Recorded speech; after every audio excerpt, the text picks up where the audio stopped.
அல்லேலூயா அல்லேலூயா அல்லேலூயா அல்லேலூயா அல்லேலூயா அல்லேலூயா. இதோ கன்னி கருவுற்று ஓர் ஆண்மகவை பெற்றெடுப்பா, அக்குழந்தைக்கு இம்மானுவேல் என்று பெயரிடுவர். அல்லேலூயா அல்லேலூயா அல்லேலூயா. ஆண்டவர் உங்களோடு இருப்பாராக. உம்மோடு இருப்பாராக. புனித மத்தேயு எழுதிய பரிசுத்த நற்செய்தியிலிருந்து வாசகம். ஆண்டவரே உமக்கு மகிமை. அதிகாரம் 1, இறைவார்த்தைகள் 18 முதல் 24 முடிய. இயேசு கிறிஸ்துவின் பிறப்பையொட்டி நிகழ்ச்சிகள் அவருடைய தாய் மரியாவுக்கும் யோசேப்புக்கும் திருமண ஒப்பந்தம் செய்யப்பட்டிருந்தது. அவர் கூடி வாழும் முன் மரியா கருவுற்றிருந்து தெரிய வந்தது. அவர் தூய ஆவியினால் கருவுற்றிருந்தார். அவர் கணவர் யோசேப்பு நேர்மையாளர். மரியாவை நிகழ்ச்சிக்கு உள்ளாக்க விரும்பாமல் மறைவாக விலக்கிவிட திட்டமிட்டார். அவர் இவ்வாறு சிந்தித்துக் கொண்டிருக்கும் போது ஆண்டவர் அவர் கனவில் தோன்றி, யோசேப்பே, தாவீதின் மகனே, உன் மனைவி மரியாவை ஏற்றுக்கொள்ள அஞ்ச வேண்டாம். ஏனெனில் அவர் கருவுற்றிருப்பது தூய ஆவியால் தான். அவர் ஒரு மகனை பெற்றெடுப்பார். அவருக்கு இயேசு என பெயரிடுவேன். ஏனெனில் அவர் தம் மக்களை அவருடைய பாவங்களிலிருந்து மீட்பார் என்றார். இதோ கன்னி கருவுற்ற ஒரு ஆண்மகனை பெற்றெடுப்பார்.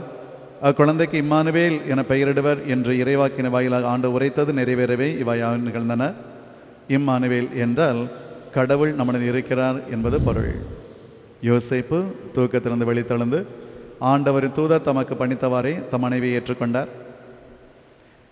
இது கிறிஸ்துவின் வாழ்வு தரும் நற்செய்தி. கிறிஸ்துவே உமக்கு புகழ். இறையேசுவில் பிரியமான மக்களே, வாழ்க்கை என்று பார்க்கின்ற பொழுது புதிரும் உண்டு, போராட்டமும் உண்டு, குருஷேத்திரமும் உண்டு நமது வாழ்க்கையிலே. இப்படிப்பட்ட இந்த ஒரு வாழ்க்கையை எப்படி மகிழ்ச்சியாக்கிக் கொள்வது என்பதுதான் இன்றைய சிந்தனையாக நமக்கு தரப்பட்டிருக்கின்ற ஒன்று. நமது அன்னையின் திருநாளின் முதல் நாளிலே ஆண்டவர் உருமாற்ற விழாவை நாம் கொண்டாடுகின்றோம். இந்த திருவிழா நமது வாழ்விலே மாற்றத்தை வருவிக்கும் என்ற ஒரு நம்பிக்கையை, விசுவாசத்தை நமக்கு உறுதிப்படுத்துகின்ற ஒன்றாக இருக்கின்றது. இந்த ஆண்டில் இருக்கின்றது என்றால் அது மிகையாகாது. எனவே இந்த உருமாற்ற நிகழ்வை நாம் பார்க்கின்ற பொழுது அங்கு தோன்றிய மூவருமே விசுவாசத்தை நமக்கு உறுதிப்படுத்துகின்ற சாட்சிகளாக திகழ்கின்றார்கள். இயேசு கிறிஸ்து உருமாற்றத்தின் பொழுது தோன்றிய மூவருமே விசுவாசத்தின் சாட்சிகளாக நமக்கு வெளிப்படுத்துகின்றார்கள்.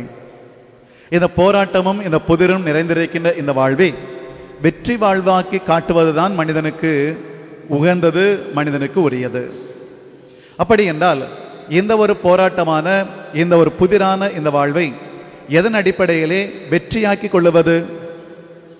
நினைத்ததெல்லாம் நடந்துவிட்டால் வாழ்க்கை ருசிக்காது பிரியமானவர்களே, வாழ்க்கை ரசிக்காது. இந்த வாழ்வு நினைத்ததையெல்லாம் கிடைத்துவிடும், நினைத்ததையெல்லாம் கிட்டிவிடும், நினைத்ததெல்லாம் நடந்துவிடும் என்று போனோம் என்றால் வாழ்க்கை என்பது நிச்சயமாக ரசனைமிக்க ஒன்றாக இருக்காது. மாறாக சாதகங்களும் பாதகங்களும் நிறைந்திருக்கின்ற இந்த வாழ்வில் நாம் எதை எடுத்துக்கொள்ளுகின்றோம், அல்ல எதை நாம் கைப்பற்றி நாம் முன்னுக்கு செல்லுகின்றோம், அல்ல முன்னேறுகின்றோம் என்பதில் தான் வாழ்க்கையின் வெற்றி இருக்கின்றது என்றால் அது உண்மை. ஒரு நாவலை படிக்கின்றோம், அந்த நாவலுடைய முடிவு நமக்கு தெரிந்துவிட்டது என்றால் அந்த நாவலுடைய அந்த கதாசிரியனுடைய எழுதுகின்ற ஆசிரியனுடைய அந்த ஒரு தனித்துவம் அங்கு வெளிப்படாது. அந்த எழுதியவனுடைய அந்த ஒரு தீர்வு அங்கு வெளிப்படாது, அந்த முடிவு அங்கு கிட்டாது. ஆனால் ஒவ்வொரு இடத்திலும் ஒரு புதிரை வைத்து அந்த ஒரு நாவலாசிரியர் எழுதுகின்ற பொழுதுதான் முடிவு வரை அதை விறுவிறுப்பாக கொண்டு செல்ல முடியும். நமது வாழ்வும் ஒரு புதிர் போன்றதுதான். ஆனால் இந்த புதிரிலே நம் முடிவை எதை வைத்து முன்னேற்றி செல்லுகின்றோம், நகர்த்துகின்றோம் என்பதில் தான் வாழ்க்கை ருசி இருக்கின்றது, ரசனை இருக்கின்றது, அல்ல வெற்றி இருக்கின்றது.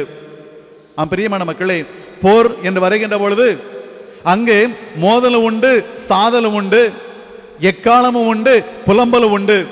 வாழ்க்கை என்று பார்க்கின்ற பொழுது மோதலும் உண்டு, சாதலும் உண்டு, எக்காலமும் உண்டு, அங்கு ஒரு புலம்பலும் உண்டு. ஆனால் இந்த ஒரு வாழ்க்கையிலே, இந்த ஒரு வாழ்க்கை போராட்டத்திலும் வாழ்க்கை புதிரிலும் நாம் எதை கையாளப் போகின்றோம் என்பதில் தான் வெற்றியாக்க முடியுமா அதை தோல்வியாக்க முடியுமா என்பதை உணர்ந்து கொள்ள முடியும். எனவே அருமையான மக்களே, வாழ்க்கையின் முதல் அத்தியாயத்திலே, திருவிழாவின் முதல் அத்தியாயத்தில் நமக்கு சிந்தனையாக தரப்படுவது விசுவாசம். ஆபிரகாம் விசுவாச தந்தையாக இருந்து எவ்வாறு வெற்றி கொண்டார் என்பதில் தான் வாழ்வு இருக்கின்றது. அவரது வாழ்வு விசுவாச வாழ்வு வெற்றியாக இருந்தது. அவர் அந்த முதிர்ந்த வயதிலும் கூட குழந்தையில்லா நிலையிலே வறட்சியான நிலையில் இருக்கின்ற பொழுது அவருக்கு அங்கு வாக்கு தரப்படுகிறது, உனக்கு ஒரு மகன் பிறப்பான் என்று கொடுக்கப்படுகிறது. அதை ஏற்றுக்கொள்ளுகின்றார். ஏற்றுக்கொண்டாலும் கூட கொடுக்கப்பட்ட மகனை பலி கொடுக்க வேண்டும் என்று கடவுள் கேட்கின்ற பொழுது, கொடுக்கப்பட்ட மகனை பலி கொடுக்க வேண்டும் என்று கடவுள் கேட்ட பொழுது அவருக்கு ஒரு புதிராக இருந்திருக்கலாம். ஆனால் அவர் என்ன நடக்கின்றது என்று பார்ப்போம், என்னதான் நடக்கும் என்று பார்ப்போம் என்கிற ஒரு முடிவிலே செல்லுகின்றார். அந்த முடிவிலும் முயற்சியிலே கடவுளை கரம்பிடிக்கின்றார். நமக்கும் என்னதான் நடக்கும், நடக்கட்டுமே என்று பார்ப்போமே என்று சொல்லி அடியெடுத்து வைத்து செல்லுகின்ற பொழுது நாம் வைக்கின்ற அல்ல கரம்பிடிக்கின்ற எந்த ஒரு கருவி என்பதில் தான் தோல்வியா வெற்றியா, மோதலா சாதலா, புதிரா விடையா என்பதை கண்டுகொள்ள முடியும். பிரியமான மக்களே, இந்த கேள்விகள் ஆபிரகாமுக்கு எழும்பாமல் இல்லை. தந்துவிட்டார் கடவுள், தந்ததை பெற்றுக்கொள்ளப் போகின்றாரே, தந்ததை தர சொல்லுகின்றாரே, தந்ததை தர சொல்லுகின்றாரே என்ற கேள்வி அவருக்கு எழும்புகிற பொழுது எல்லாம் இறைவனின் சித்தம் என்று சொல்லி அவர் ஏற்றுக்கொண்டார். எனவே அருமையான மக்களே, அவருக்கு அந்த ஒரு புதிர் விடை காண வைத்தது விசுவாசின் தந்தையாக உயர்த்தியது. என் பிரியமான பிள்ளைகளே, நமது வாழ்விலும் இவைகள் இல்லாமல் இல்லை, இந்த புதிர்கள் இல்லாமல் இல்லை, இந்த போராட்டங்கள் இல்லாமல் இல்லை, இந்த சாதகங்களும் பாதகங்களும் இல்லாமல் இல்லை. ஆனால் நாம் கையாளுகின்ற விதம் இருக்கின்றதே, கையாளுகின்ற முறை இருக்கின்றதே, அதில் தான் வெற்றியாக்குவதும் தோல்வியாக்குவதும் சாதலாக்குவதும் அல்லது போராட்டத்தை உருவாக்குவதுமாக இருக்கின்றது என்றால் அது உண்மை. எனவே உறுதியாக இன்று நாம் ஒரு சிந்தனையோடு நாம் அடியெடுத்து வைப்போம். ஒவ்வொரு நிகழ்வுகளும், ஒவ்வொரு நிகழ்ச்சிகளும், நமது வாழ்வில் நடக்கின்ற ஒவ்வொரு நிகழ்ச்சிகளும் இறைவனுடைய கரத்தினால் அதை வெற்றியாக்க முடியும் என்கின்ற ஒரு சிந்தனை நாம் கொண்டு வாழுகின்ற பொழுது நிச்சயமாக நம்மால் போராட முடியும், நம்மால் வெற்றி பெற முடியும், நம்மால் சாதிக்க முடியும்.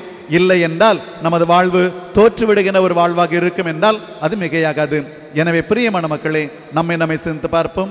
சாதகங்களும் பாதகங்களும் நமக்கு வைக்கப்படுகின்ற பொழுது இறைவனின் பார்வை நம்ம இது பட வேண்டும் என்று சொல்லி இறைவனுடைய கரம் பிடித்து சாதகமான நிலையிலே வாழ கற்றுக்கொள்ளுகின்ற பொழுது நமது வாழ்வு வெற்றி வாழ்வாகும். அத்தகைய ஒரு வாழ்க்கை பெற்று வாழ திருப்பலியிலே தொடர்ந்து ஜெபிப்போம். ஆமென். அனைவரும் எழுந்து நிற்போம். அருமையான மக்களே, மாற்றம் பெற வேண்டும் என்பது இங்கிருக்கிற அனைவருடைய ஏக்கம். மனிதனாக பிறந்திருக்கின்ற ஒவ்வொரு மனிதனுமே மாற்றம் வேண்டும் என்று ஏக்கத்தோடு இருக்கின்றான். ஆனால் இந்த மாற்றத்தை பெறுவதற்கு நம்பிக்கை வேண்டும், விசுவாசம் வேண்டும், இறைவனை பற்றி கொள்ள வேண்டும், இறைவனால் முடியும் என்கின்ற ஒரு திண்ணமான ஒரு எண்ணம் நமக்கு வேண்டும். அவ்வாறு வருகின்ற பொழுதுதான் இந்த மாற்றத்தை நாம் பெற்றுக்கொள்ள முடியும். அத்தகைய மாற்றத்தை நாம் பெற உறுதியான ஒரு மனநிலை பெற்றுக்கொண்டிட அருள் வேண்டி நம் தேவைகளை இறைவனிடம் எடுத்து சொல்லி மன்றாடுவோம்.